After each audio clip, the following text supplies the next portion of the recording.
Hello and welcome to another episode of the Krytan Chronicler. I'm Anchor, your host, and today we will be going on a field trip to the Sylvari home of the Grove. And who better to take us there than a Sylvari herself, Panacea. This character is going to be really the focus of this episode. And you can see there, I was trying just before filming this to interact with another player who turned out to not be a role player, to my chagrin. But it's always worth trying to role play with people you don't know. If they aren't role players, the worst that's going to happen is they'll just bugger off. So nothing really bad can happen.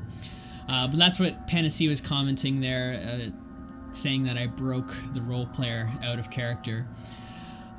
But this player, however, is someone that I am familiar with. I mean, you can see I'm already in a party with them, so it wasn't like this was my normal, spontaneous role-playing formula. But I am familiar with this player outside of this character. I had played with them while they were in a different character. But I had to remember that, even though I've played with them, Eckhart hasn't. Eckhart doesn't recognize this character at all. So from his perspective, this is a completely spontaneous meeting. They've never met before. It's just like any other episode. He's just another spontaneous random person along for the ride. But since I was headed to the Grove, it did make sense that I'd have a Sylvari friend to take me there, so I happened to message this player out of character. And you might not recognize them because they're a different avatar, but this is actually Chase from episode 7. That was the char that we ran into while we were role-playing in the Battle of Lion's Arch. And that's a good example of why it's good to role-play with random people, because as a result, I got a new friend out of that, and now I have this completely different character that I get to role-play with because, they have many different alts on one account. So this episode's really going to be about Panacea. She is a Priory Magister, as she explained earlier. And what she's explaining here is she's out investigating the new appearance of these strange tentacle-like vines that have spread out and sprouted out all over Tyria. So Eckhart figured, well, if you're going the same way I am anyways, you might as well team up, since he's on his way to the Grove. And of course, any opportunity to talk to a Magister of the Priory, he's going to try and take advantage of as much as possible. So it wasn't completely out of character for this arrangement to take place. So I took this opportunity to get to know the character a little bit more. And also, I was really fascinated with the way that they really took advantage of the living story for their character. I mean, these vines that she's talking about, this isn't something that she just made up. This is actually something that was going on in the living story at the time of recording this video. And it can always be a good idea to be mindful and conscious of the things going on in the living story, because you can really use it for a lot of great adventure hooks and role-playing ideas. If you're having trouble coming up with stories for your characters to roleplay, then a good place to start with is just a living story. The only problem with that is you have to be at level 80, or at least for most of them you have to be level 80 or a pretty high level as far as I know. Otherwise you'll just get completely demolished like I used to when I started out. So if you can't do the living story, but you really want to get into role-playing right out of the gate, there's always dynamic events that you can get into. There could be a centaur warband that's attacking a village, and you could use that to start a story, or something like if you're a char, they could be fighting the Flame Legion out there in Ascalon. So there's all kinds of different places where you can get a role-playing started. And this is another good example of living story at work.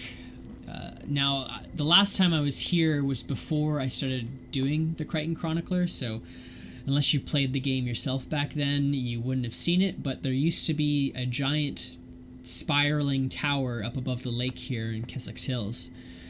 And it was a really impressive sight, but I hadn't really been back since that living story event. So I didn't actually realize that it was destroyed. I mean, I heard it was destroyed, but I didn't realize that they actually remapped the entire area and designed this field of debris that you're seeing in front of Eckhart.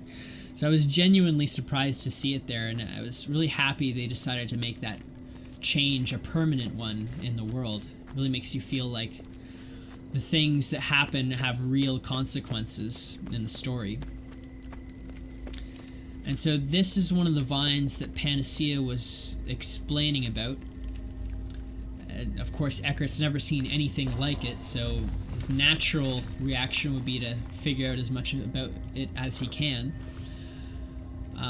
But I wanted to be careful not to overstep my creative license here. You know, I could roleplay and emote that Eckhart busts out an axe and decides to chop down the vine, but that would kind of ruin things for everyone else. I mean, you can't have too much control over the living world. So I wanted to interact with it, but I made sure not to do it to the point where it would break the immersion. Just like interacting with an NPC, you know, you can't kill an NPC. You can't go around saying that you killed, what's his name, Logan Thackeray, because then 2 minutes later he'll show up in a cutscene. So you want to be careful not to go too far with your interactions. But I did want to interact with it a little, and basically what Eckhart's doing here is he's just using his elixir gun to kind of collect samples, using like the syringes that he's built into it to collect samples. But of course I didn't want to think too highly of myself and just assume that Eckhart would be the one to figure out what it is and what it's made out of and where it came from. So, I mean, even if you're playing a very smart character, you can't make too many assumptions about what your character knows. You know, they can't claim to know all the secrets of the world. So basically, to get around that, I just roleplayed that even though he's trying to collect samples, he just made up that like the bark was too thick for him to get any decent samples, so he wouldn't be able to take it home to a lab, and suddenly he'd be the only person in Tyria who has collected this data. But still, it was just worth it and true to character to at least portray him attempting to collect some research on it.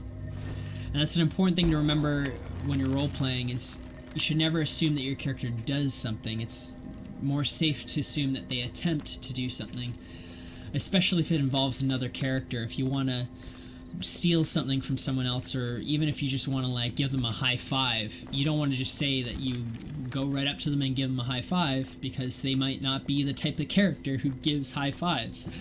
So just say that you raise your hand to give, you know, old Grumpy a high five, and then he has the freedom to decide whether or not he completes the high five or just completely snubs you.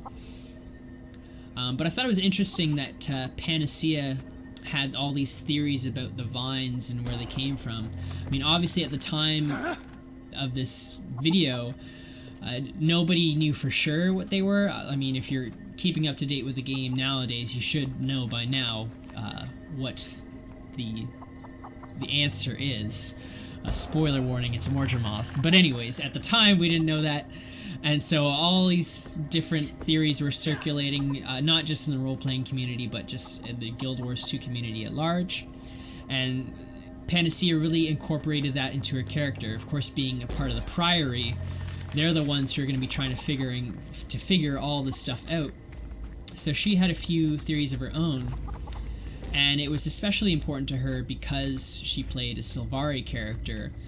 And this seems to have something to do with, you know, plant-like organisms. You know, maybe it was related to the nightmares she was suggesting there. So it made sense that she would have a personal reason to figure out what's going on. And you can see there, even the vine is sort of tapping into the waypoint there, just sapping it a little. And now I normally try to ignore the waypoints and pretend they don't exist. But they do exist in the lore. You know, it's not a complete immersion-breaking thing to acknowledge them. Like, you can go on the the Guild Wars 2 database or whatever, and there is little bits of references to them. You know, they're like an Asuran technology, basically. But since I don't use the waypoints, I just prefer not to even acknowledge them. But in this case, it actually made sense to refer to them and actually acknowledge that they're there. And now, while I was talking to Panacea here, I happened to notice and appreciate some of the design choices in the character creation. I mean, if you're like me and you spend hours working on a single character just so that their face looks right and their clothes don't look completely awful, then it really forces you to appreciate the detail that other people will put into their characters. And you can go into extreme detail, you know, even choosing what the color of your eyes, like in Panacea's case, you know, it's a very deep red, which I feel was obviously, you know, an intentional decision and worked well for that character.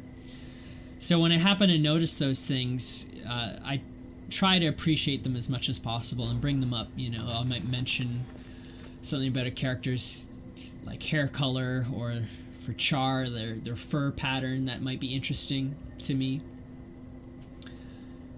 But of course, I love now that you have the first-person camera view. They didn't have it at the time, but now that they have that, you can really go up close and notice all the fine details.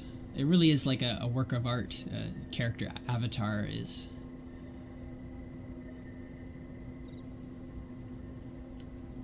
And you can see here, Panacea is really using her character avatar and expressing the character's identity visually by, you know, hiding herself in the hood, but now she's starting to open up to Eckhart, and he's starting to pull her hood back and reveal more of herself, which Eckhart does not mind at all, as you can see.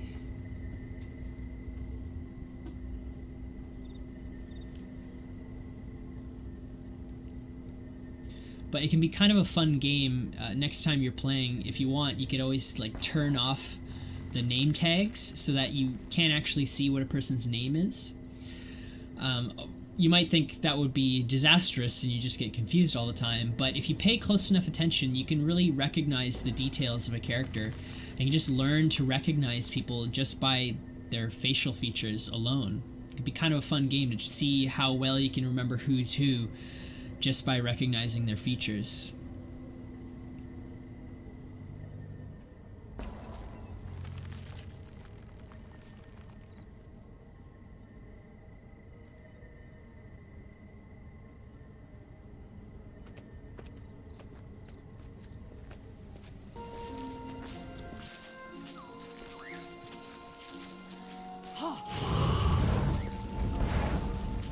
Time to bust some heads.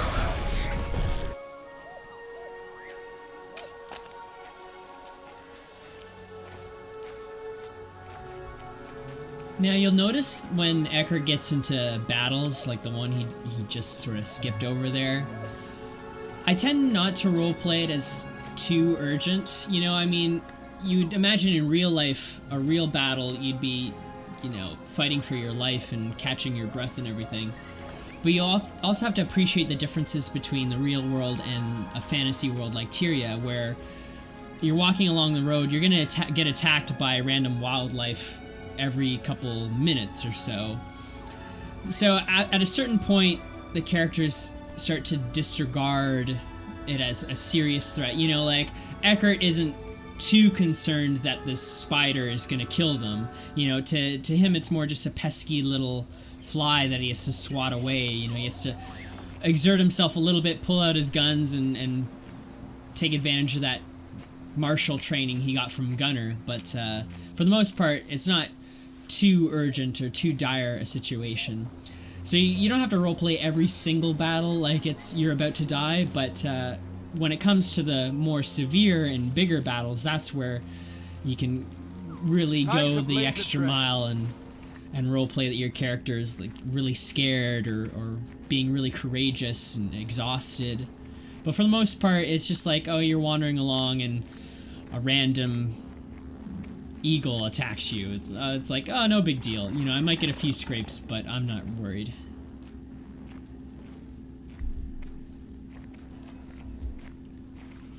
And now you can see the vines are actually, as Panacea points out, draining the energy from the waypoint system. And I really like that detail. You can see it, like there's the blue light that's sort of slowly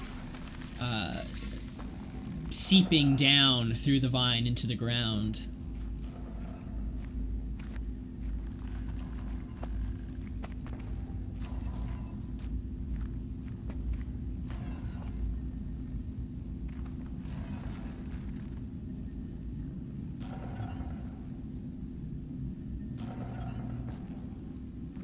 And that's not just an in-character comment that Eckhart's saying there. I actually really do never use waypoints, unless I absolutely have to.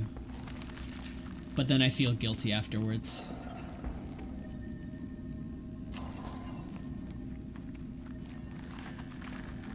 The nice thing about long adventures like this, there's always interesting things to see and do on the way. And so if I had just taken the Asura Gate, I would have missed all of this.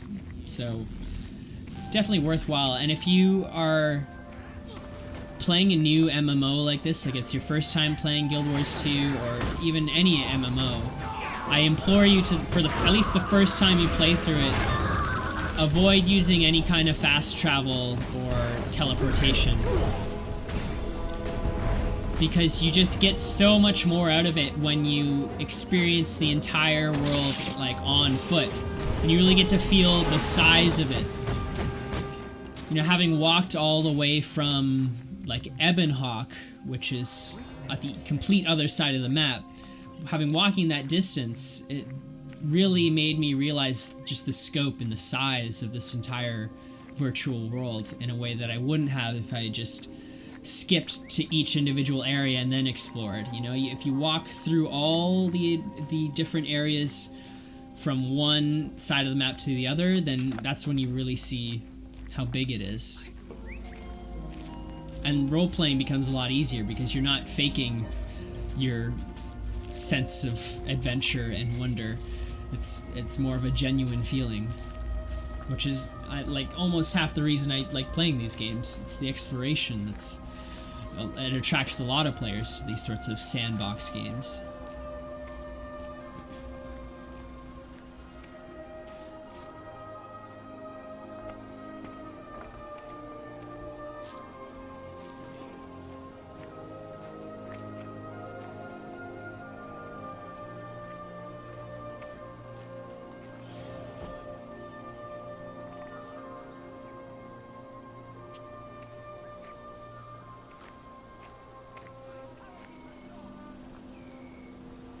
Now, I think it's been obvious since episode 2 that Eckhart's a little obsessed with Asuran technology.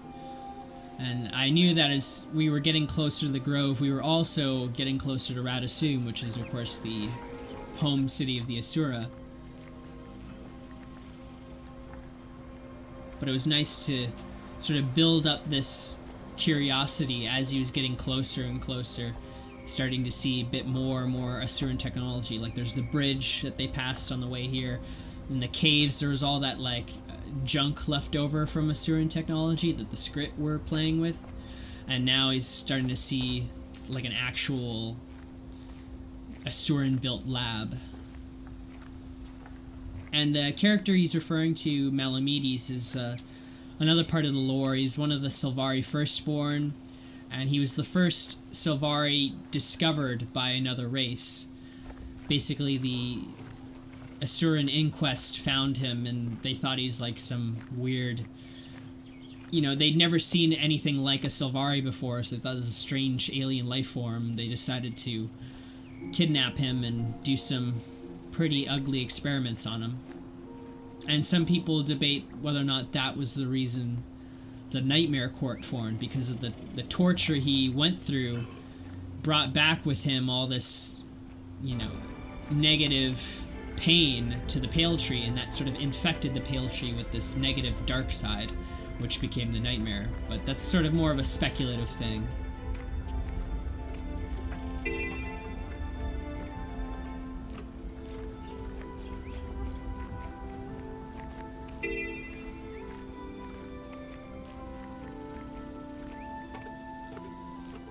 Now, the reason I included this little bit of conversation was I thought it was a funny, very realistic kind of awkwardness right there, where we were kind of walking along the road, and I don't know if you've ever had this situation in real life where you're not talking to someone, there's like an awkward silence for a bit, and then you both talk at the same time. Like you both fill the silence and end up saying something right at the same time and talking over each other. And I kind of felt like that's what happened there. Like we weren't saying anything, then we both just happened to type something and hit enter at the same time.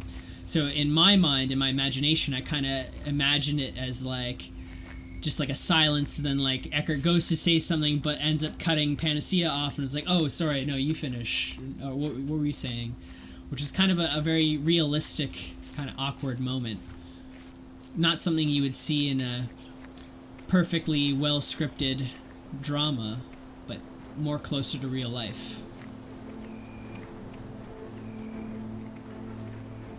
And of course I'm referring to a Rubik's Cube, but I didn't want to break any lore, make any mistakes by saying Rubik's Cube, in case, that's not a real thing in Tyria.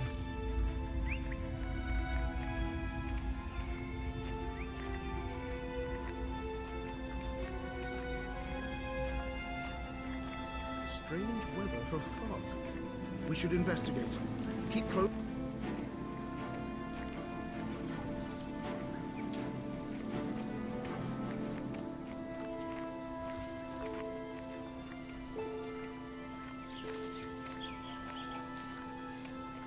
And I mentioned this in the past, but playing with your wardrobe can be a fun thing to do as part of your roleplay. You can see Panacea there is very visibly or visually portraying how her character's feeling by, she typed in that little emote, but also decided to put her hood back on, saying that she feels self-conscious and she's sort of covering and hiding herself.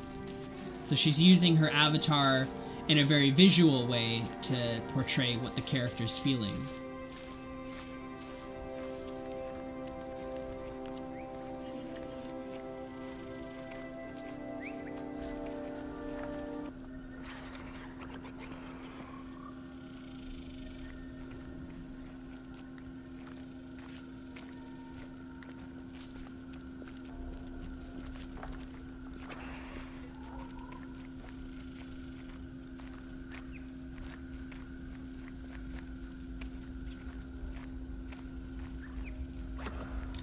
Oh, and that comment that he just made was sort of like an inside joke to episode 3, when they went through the God's Lost swamp while it was haunted. I didn't really expect Panacea to get it, but it was kind of a joke that I made to myself.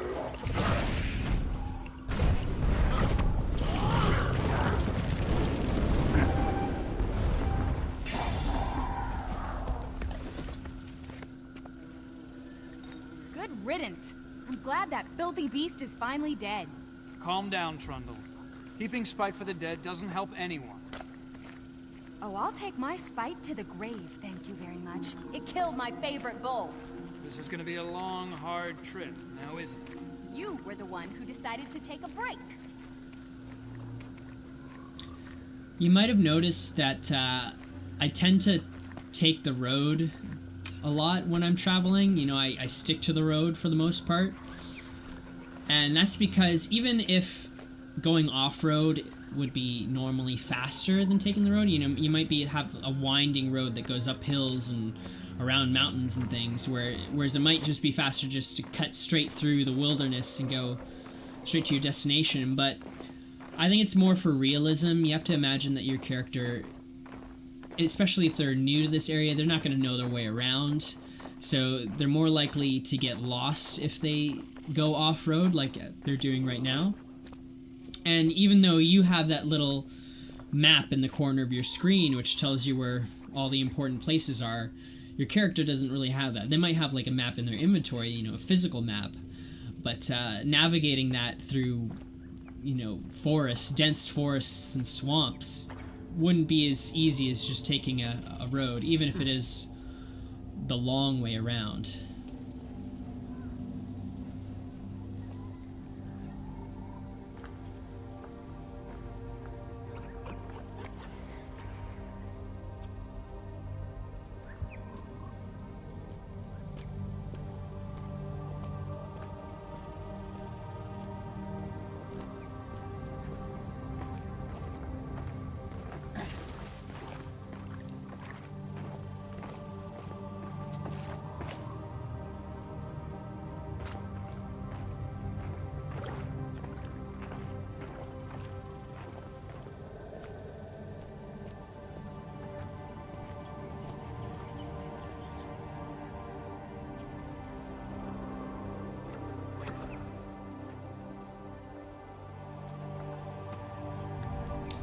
Another useful technique when you're talking and walking at the same time, like you're walking the talk, as I like to say, is if you need to stop or turn, like you're about to walk off a cliff or into a wall, what you can do is if you don't want to stop typing, like you don't want to hit enter yet, you haven't finished what you're typing, if you just use the right click and hold the right click and move the screen around, you can actually change your character's direction, and the chat box will still remain open. Like your whatever you were typing will still be there.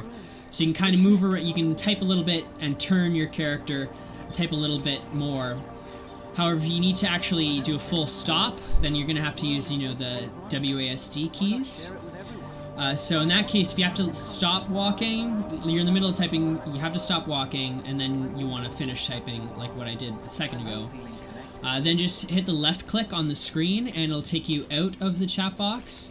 So that way, if you press S, you'll stop walking, and then just hit enter again, and it'll take you back into your message. So your message will still be there. You won't have to type it all out again. So if you're writing a long paragraph, you happen to be walking, you write 10 words, and then you have to stop. Just left-click the screen, hit S, and then press enter again. Then you can finish and write a 20-word paragraph or whatever.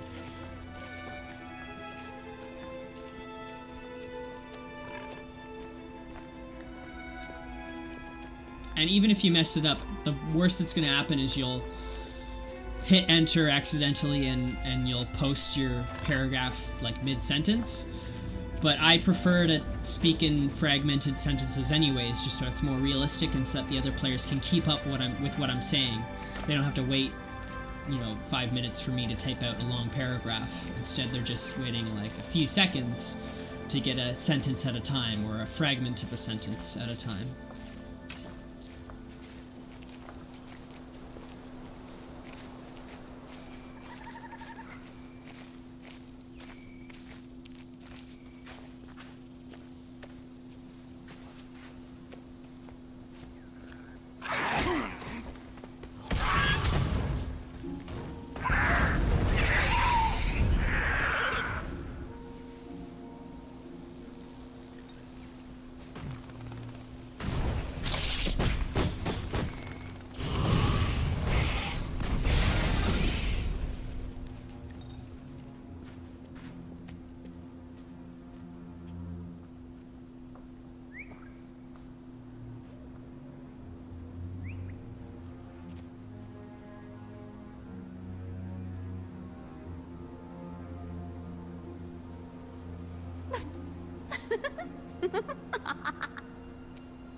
Now, apparently, this is something that actually happened in game. It's a true story that happened. But I never got a chance to ask the player if that was like, they were just like trolls or something, that happen to take off all their clothes and assault unsuspecting role players. But, or if that was really just like, they happen to be role playing and that's something that actually happened in character on her first day. But bizarre story nonetheless.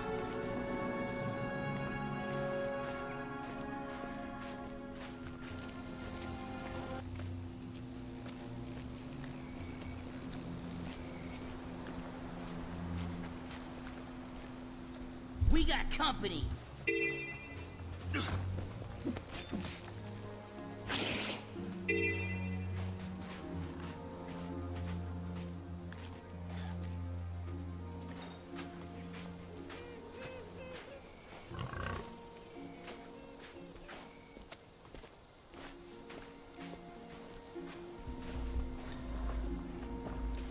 Now, you might think that it's sort of pointless information to learn all this stuff about a character like Panacea, but really what I'm trying to do is delve into their backstory and sort of probe for potential role-playing hooks, because there could be details in her history that could ultimately lead to more adventures later down the road.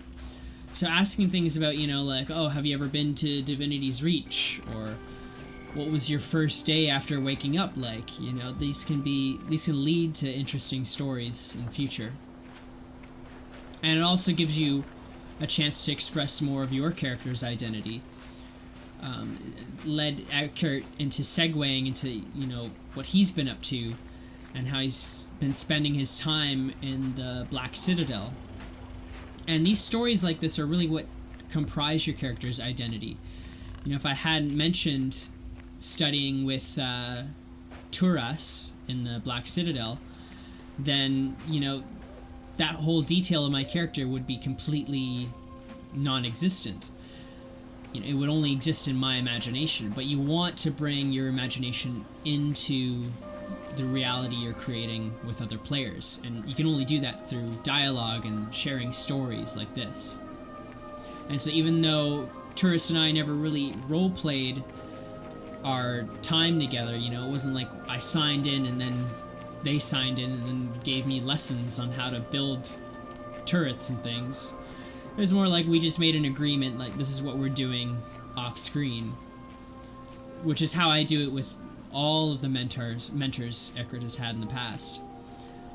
But it's still important to express those things and to go into those details to make them really feel real and bring them to life in a way.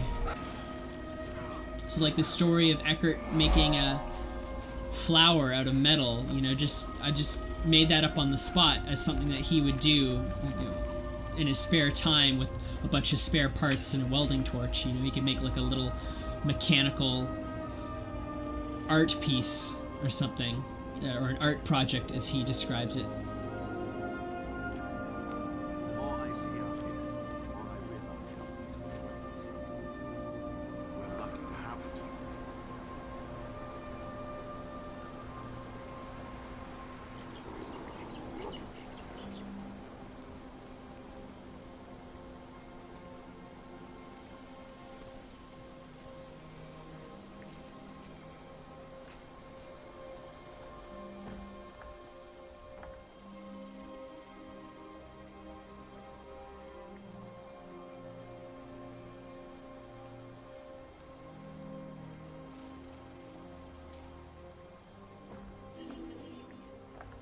It's a nightmare court attack.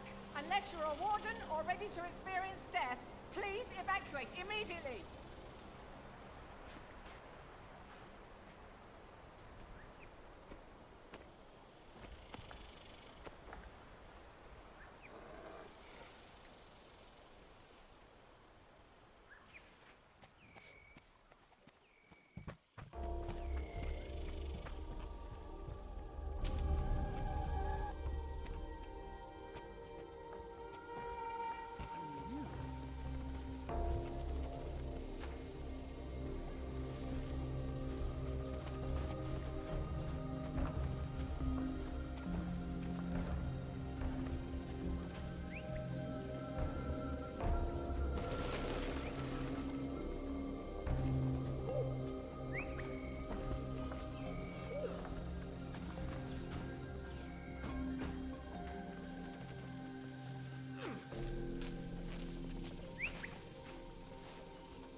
Refreshing.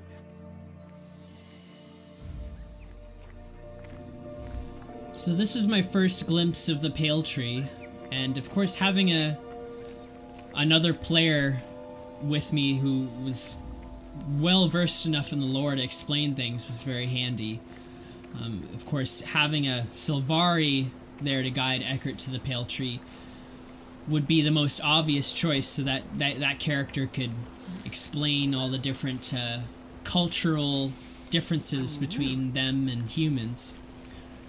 So it was important that I had a fellow player, a role player, to play with who actually knew their stuff and had done research on the lore behind Sylvari. And you don't really have to do a lot of research. I'm sure if you just make a Sylvari character and do the prologue story, then it'll give you all the basics that you need to know. But there's all kinds of little details about, you know, how their anatomy works, and, you know, how their culture is, their society is structured. You might not pick up on unless you actually do a little bit of research. But luckily I didn't have to do any research because I had another player who did it all for me. And because I was playing a appropriately ignorant character who didn't know these things.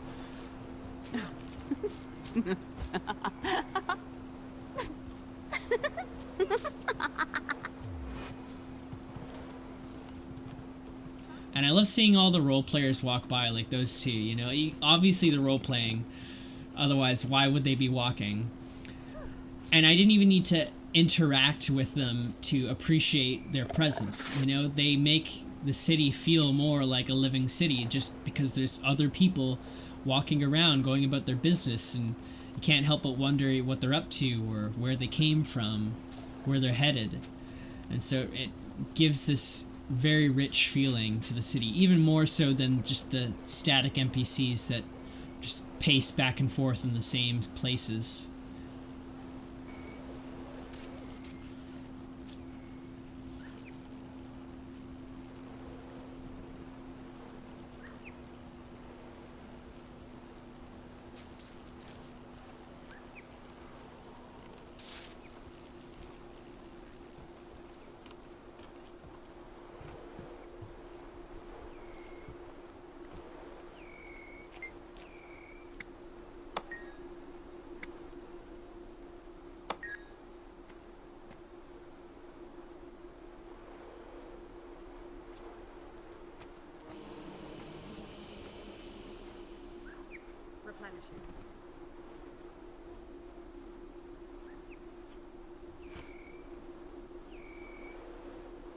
I've seen much. Of course I can. Such amazing things as what I saw in the Mist War.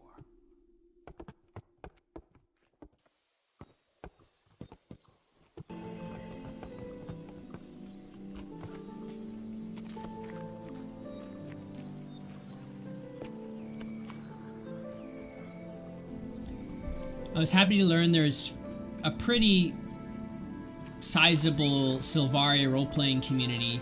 I mean, you can see, just as I walked to this level, you can see in the chat box there's all these role players that, you know, sitting and kneeling, so they happen to be nearby, and I happen to pick up that emote. So yeah, it was not hard to just walk around the Grove and find other role players. I think there's something very mystical and magical about that race that attracts a lot of role players. You know, it appeals to a lot of fantasy junkies like myself. So yeah, there's a lot of interesting role-playing going on in the Grove, if you do plan on making a Sylvari character.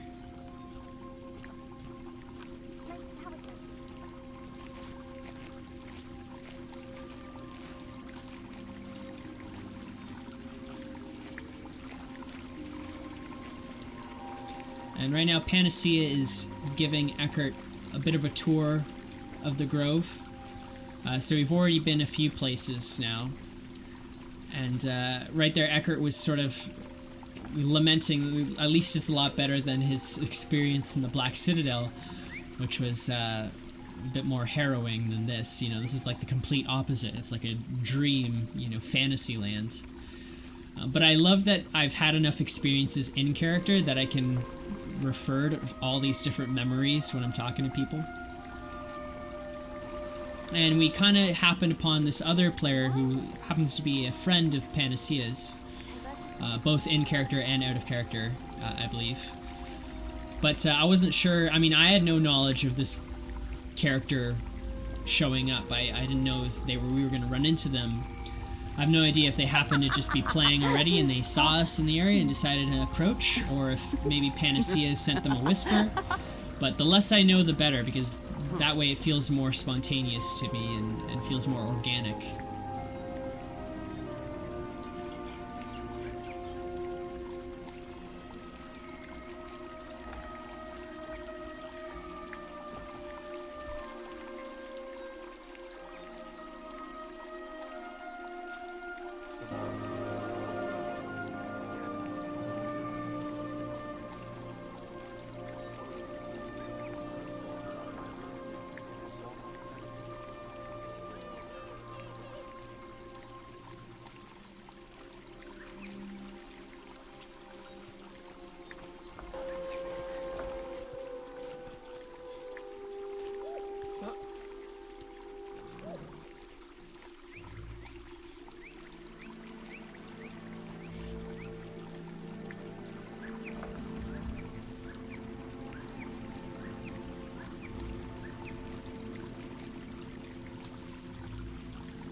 This is the reason it can really pay off to make friends in character and to approach different players, and to really just be open to playing with different people all the time, you know, even if you don't know them out of character.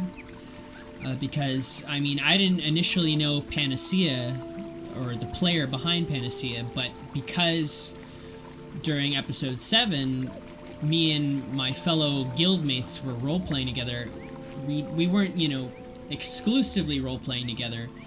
We were role-playing with everyone in the area. You know, we opened it up and kept it open and welcoming so that other people could join in. And so, of course, Chase and a few other players kind of popped in, saying a few comments in between battles. And as a result, I got to add them to my friends list. And now through that player, I'm meeting yet another player. So it can really branch out. And if you start off not knowing anyone, all it really takes is just meeting that one right player who can open different possibilities to meet more players. And I really like what Panacea did in the revealing of her character in this episode. I'm not sure if it was conscious, but I have a feeling it was mostly a conscious decision. I mean, when we first saw her at the beginning of the episode, she was completely covered in her robes. You know, you wouldn't even know she was Sylvari unless you looked closely. So she was completely covered in her robes. And then as the episode went on, and as we adventured together more, she started revealing more of herself. You know, she'd pull her hood back and become a little bit less shy. And then to the point where now she's completely taken off her Sylvari robes. And that's what she actually looks like. You know, she's not wearing a dress. That's like her actual, an extension of her skin in a way, in a weird way. So I really like that she's kind of peeling back layers as the episode goes on and revealing more of herself, both visually and personality-wise. My next class starts shortly. I need to return to my offices.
We've seen humans do it.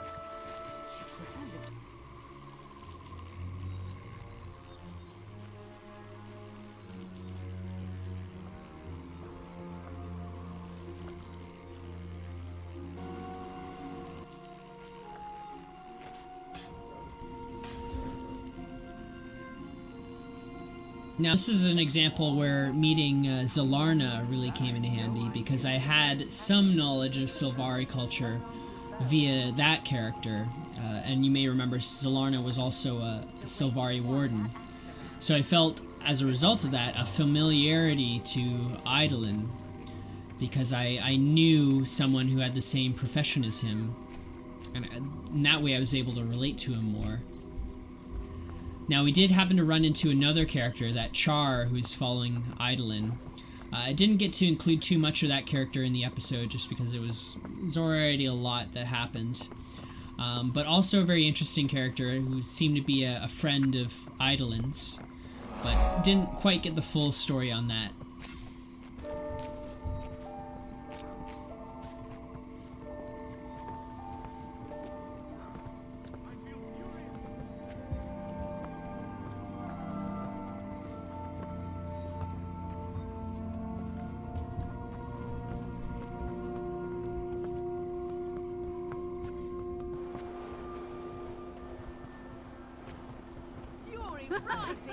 Are you alright? What's troubling you? It tingles last night. They cling to me still. The mint that makes it tingle. To stop crying. These aren't things. Do you think they were your own nightmares or someone else's? I can't imagine such horrible things could originate in me. Fun.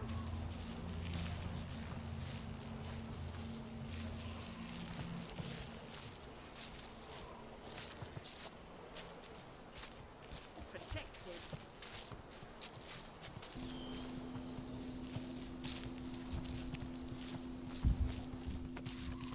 Now, we were just talking about the different cycles, and if you haven't played a Sylvari character yet, it's basically just one of the details you have to choose during character customization.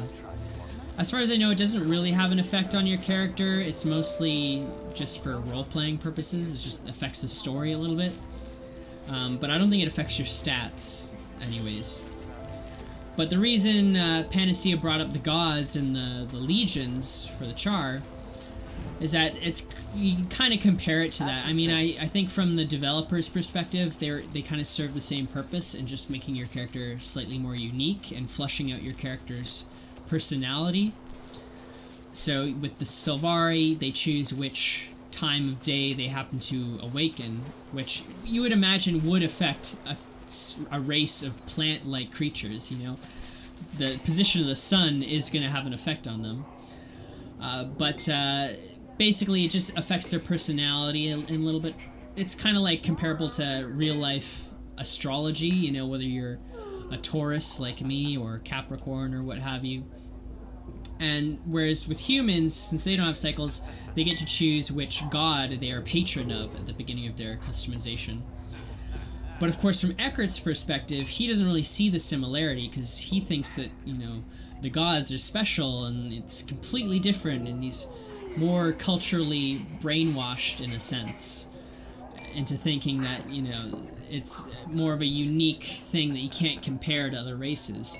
Even though I can clearly see the similarity there. Like, obviously the game developers included that in all the different races, you know, so that they would each have their own unique factions or whatever. But Eckhart's not going to see it that way. He's going to probably debate you if you try to make that claim.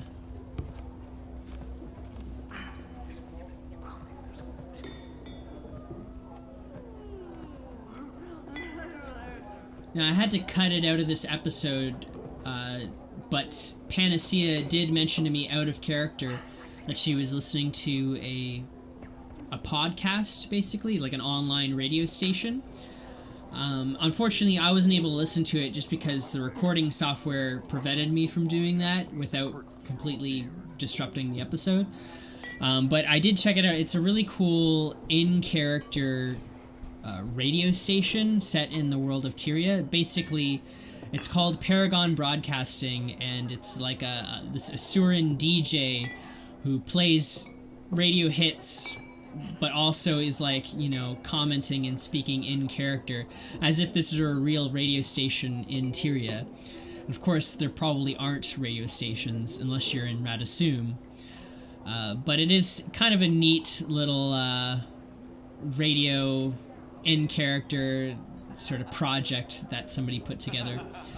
So if you're interested in checking it out, maybe it'd be fun to listen to while you're playing Guild Wars 2. You happen to be playing and you just want something to listen to, you can definitely pop it on. I'm not sure when it airs live, but I'll definitely leave a link to that and some additional information below the video so you can check it out.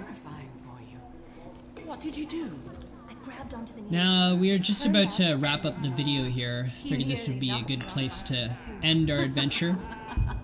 But of course, if you want to see more of Eckhart's conversations with Panacea and Eidolon about Sylvari culture and anatomy and social customs, then I will be posting some bonus footage later on. And of course, if you have any role-playing content or videos that you'd like to share, or you'd like me to share on my next video, then please leave it in the comments or send me a message or something like that. I hope that this episode has been informative and has helped given some insight into the world of role-playing, or at the very least has been slightly entertaining.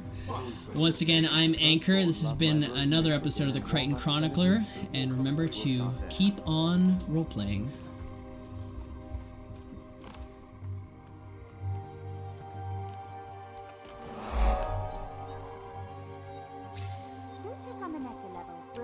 My pleasure. I'll be back soon.